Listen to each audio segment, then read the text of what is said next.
Let's make some spicy marinated crab.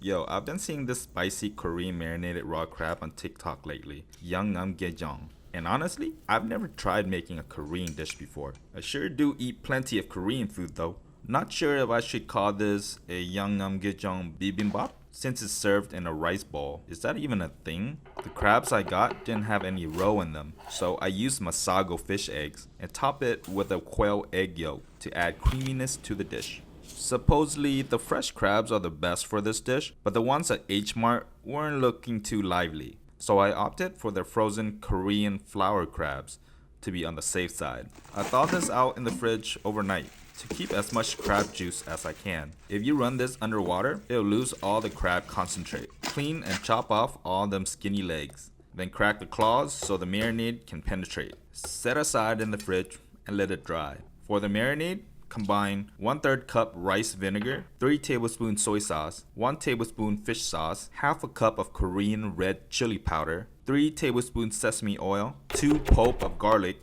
minced, 2 tablespoons sugar, 1 tablespoon honey, 1 inch grated ginger, 2 to 3 green onions chopped, and a teaspoon of MSG. Supposedly, Koreans use a thickened rice starch, but I suppose the purpose is to thicken the sauce so it can stick onto a crab. So I made a thickening agent with cornstarch and hot water. Give that a good toss and then add in our crab. Rub it real good, then cover and let marinate in the fridge overnight.